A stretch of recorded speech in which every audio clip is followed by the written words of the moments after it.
Welcome to this episode of the Gunman. In this video I'll be taking you right through every step that it takes to get this Volvo XC60 painted. So started off just a quick look at the colour. It turned out it was quite good. I used a Standox Genius spectrophotometer to mix the colour up with, and I then ended up looking at it. It turned out it needed a touch of the yellow, so I put just a little bit of that in without even re-spraying it out because I was pretty happy with it. Turns out I just improved it just a little bit, and you'll be able to see it when it's out in the sun. It looks quite nice. So we'll start off by giving the repaired area a bit of guide coat.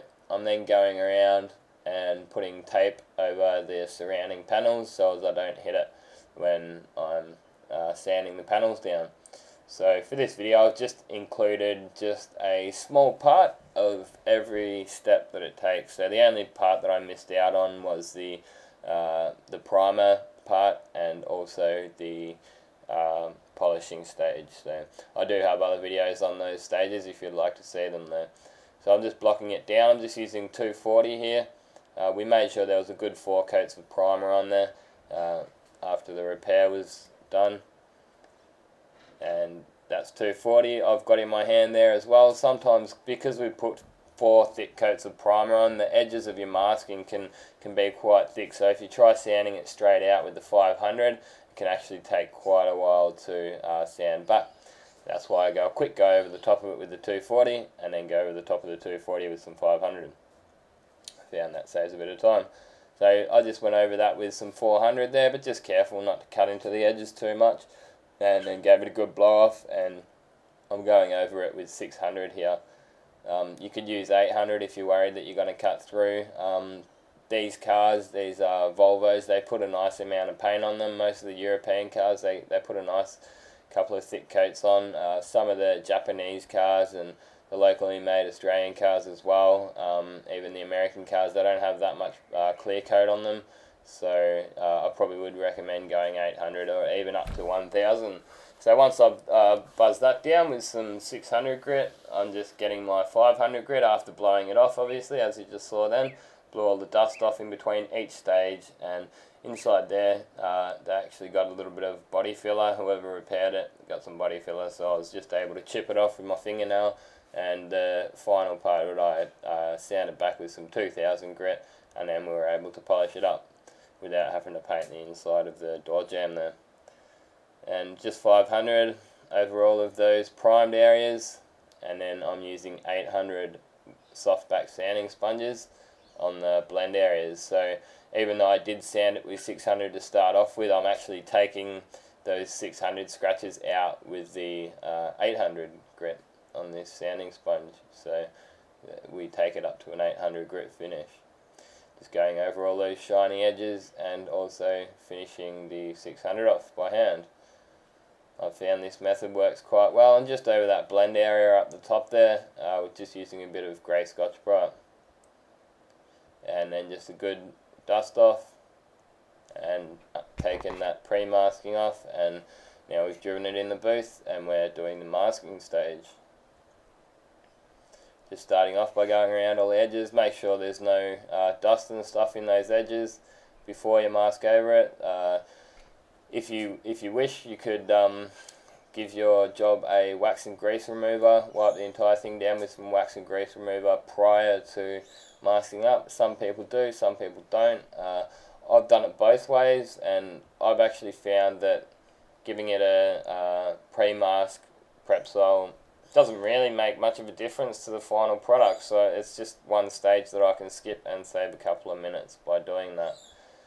So even working on my own car, on prestige cars, I've still found it doesn't actually make any difference if you do give it a Prepsol prior to masking. So inside this fuel flap, they're a bit of a pain in the ass because they're a rubber fuel flap. Most of the European cars these days are like that, all the Mercedes and the BMWs. So just make sure I give it a wipe down with some wax and grease remover or Prepsol, and then just do my best to mask it up inside there. Once all the edge masking is done, we'll then put the piece of plastic over the entire car. This plastic has a coating on one side of it but not on the other, so you've got to make sure you get it up the right way. You'll actually read on the plastic itself, it says this way up. If you do get it up the wrong way, it will actually, the paint will flake off and could actually land back into your fresh paint and make an absolute mess. So back in the day, they never used to have this masking plastic, so we used to have to use paper first and then tuck the plastic in underneath your paper. But I've found this way saves a lot of time. As you can see, it's just a quick matter of blading around the edges, obviously making sure that we don't cut into the surrounding panel, and then just a quick tape down. I've also found that sometimes you can get cleaner jobs while using the plastic because it doesn't only have that coating on the outside, it's also static. So you probably noticed it sticks to the car, so basically the overspray will stick to it rather than come back into your job, and any dust attracts to the plastic rather than the panel.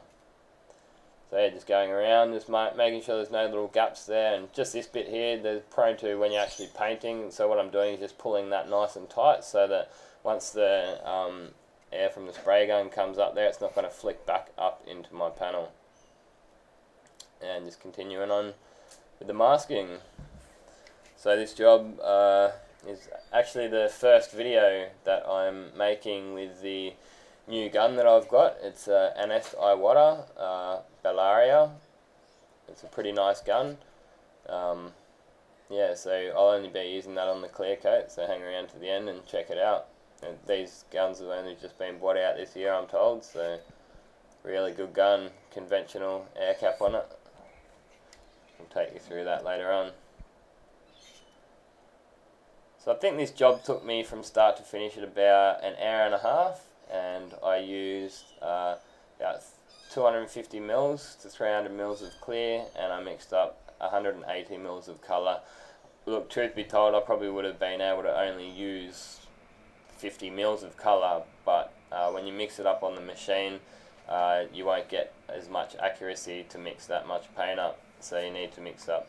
The computer tells you to mix up 250 mils, but I've found 180, 150 is sometimes still accurate enough, and it turned out the colour was quite good, and you'll be able to see that at the end. So usually some panel shops would just blend that rear door, but my boss said, oh look, you know, this is a private job, and the owner didn't want to pay any extra to blend into the door, and he said you can blend into it if you have to. He said check your colour first. So I checked my colour, and I was happy enough with the colour not to have to blend into the next panel, so saved us a bit of time and material on doing that. That's the kind of thing that makes the boss happy with you. If you can do that kind of stuff on a regular basis, you save them money. So it's just going over the entire job with high pressure air gun and the tack cloth. I'm using the yellow tack cloth to start off with. They're a pre-paint tack cloth, so they've got a high tack to them. You see in the corner there's the blue one too. They're a Basecoat tack rag. So you can use the blue ones prior to painting as well, but they're more designed just for your Basecoat because they've got a lower tack to it. So just putting coat over that, and you can see straight away it's covering up really quite nicely. Then just gave that just a couple of minutes of staying in the booth. I'm not going out and collecting dust in between coats with the guys out there sanding. Then just put my second coat on, and that's got coverage now. So after this coat we'll be putting out a effect coat of metallic on. You'll see it when it's out in the sun. It's actually quite a nice colour. It's got lots of quite coarse metallic in it. Now you see me tack clothing this. You won't see me do that in every job, but because it's got such a coarse metallic in it, and I just looked at the job and I thought, that's gone a bit dusty on my blend area, so I decided to tack cloth it. It's one of those things, you don't have to do it, but I think I would have got a lot more dust in this job, and the metallic wouldn't have looked quite correct if I hadn't to. So I actually got a guy questioning me on that recently, because one job I said I'm tack ragging it, and the other job I'm not tack ragging it, And he said, why is that? You know, it's a bit of a conflict. Well, because you've just got to monitor it and decide on each job whether or not it's going to need a tack cloth before you clear coat. So that's our first coat of the clear coat. I'm using Standox standard clear on this job. It was all of the sort of newer European cars, we like to use the Standox clearance, a bit more expensive, and on the older cars we use the Duke Zone clear, which is actually quite a good clear. For a cheap clear, it's one of the best I've used. But so I'm using this gun at a 2-bar pressure setting. I've wound the fluid out about 3 turns to 3.5 turns, and open the fan right up. As soon as I use this gun, the first time I used it, I was just like, wow, this gun is amazing, I love it. It's very light, it's got a good feel in the hand. It weighs in at 708 grams, that's including the air fitting and regulator that you can see on there. So if you take them off, you lose even a bit more weight, and that's including the pot too. So once I've got my second coat of clear on, I'm then just getting my minigun up there and just blowing over the edge of where the Scotch-Brite marks were. Just be careful. If you're using the minigun, it's usually pretty okay, but if you put this blending thinner in with your normal gun, it's prone to run because it's so thin. So you can see that's already blended straight out pretty nice. We'll give that a little bit of buff when it's out in the detailing area. The lads did that for me on this one, so I wasn't able to get footage of it. A couple of little bits of dust in it, but overall I was quite happy with this job. Hang around for another minute and we've got to look at the car finished off out in the sun. Get to have a look at that colour. So there's the gun. It's a W-400 Classic, Classic Plus, and yeah, it's a really nice gun. I'll be doing some reviews and demos on this gun soon too, so this is going to be featuring in quite a few more of my videos in the future too.